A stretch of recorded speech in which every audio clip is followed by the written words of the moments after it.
Saya lanjutkan ke pembahasan berikutnya. Pembahasan sebelumnya kita membahas ada perbedaan ketika kita melakukan proses balik nama yang sering disampaikan oleh masyarakat secara umum. Balik nama itu pokoknya ganti ke pemilik berikutnya yang membeli. Saya coba jelaskan tadi. Ada perbedaan ketika tanahnya sebelumnya adalah sudah bersertifikat oleh atas nama penjual dan juga yang tanahnya belum bersertifikat. Jadi prosesnya berbeda. Yang satu adalah langsung balik nama atau pemeliharaan data pertanahan prosesnya. Nah, kalau yang tanahnya itu sebelumnya belum bersertifikat, masuk dalam proses pendaftaran tanah pertama kali karena itu belum pernah didaftarkan. Dan akta jual beli yang dilakukan dengan tanah yang belum bersertifikat tadi itu menjadi bukti tentang penguasaan atau pemilikan, dan juga nanti tinggal ditambah dengan bukti bahwa tidak ada sengketa di tanah lokasi tersebut. Oke. Sekarang saya lanjutkan ke tanah yang waris ya. Jadi untuk yang waris ada pertanyaan, bagaimana jika warisnya itu adalah sebelum orang yang mewariskannya itu meninggal? Nah, saya bingung dalam pertanyaan itu.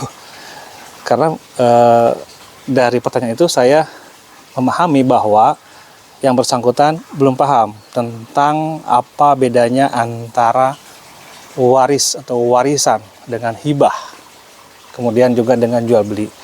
Saya jelaskan di sini, kalau itu adalah waris, jadi kepada ahli waris, itu yang memiliki bidang tanah sebelumnya yang sesuai di sertifikat itu sudah tidak ada atau sudah meninggal, sehingga turunlah ke para ahli warisnya. Itu ada prosesnya. Saya sudah sampaikan di materi sebelumnya.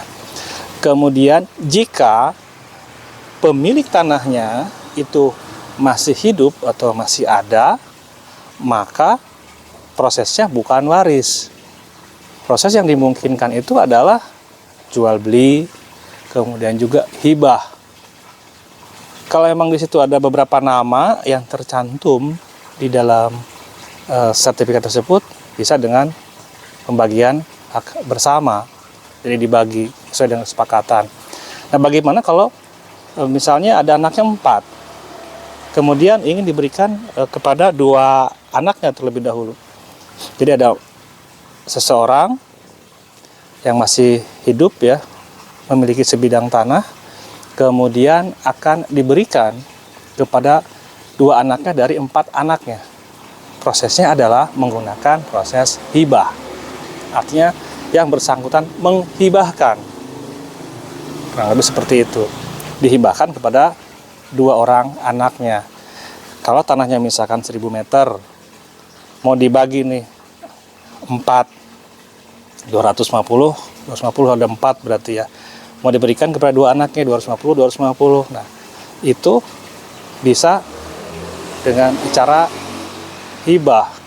Bisa nanti dipecah terlebih dahulu, pecah menjadi 4 langsung diserahkan juga bisa, atau dihibahkan pada 2 orang saja. Yang lainnya mungkin tidak diberikan terlebih dahulu, bisa jadi. Mengenai perjanjiannya silahkan aja dibuat di perjanjiannya di PPAT. Apakah nanti yang 2 orang ini tidak berhak untuk yang berikutnya atau bagaimana? Tapi prinsipnya adalah ketika yang bersangkutan masih hidup, proses memberikannya adalah dengan hibah. Tentunya ketika hibah juga harus dipertimbangkan juga anak-anak yang lain. Kan ada 4 tadi ya.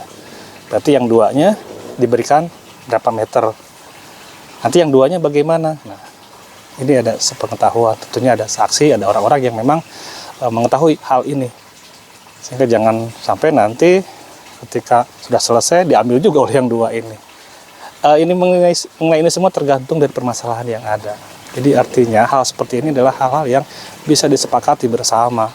Berbeda dengan ketika pemilik bidang tanahnya sudah tidak ada atau sudah meninggal, maka nanti turun ke para ahli waris.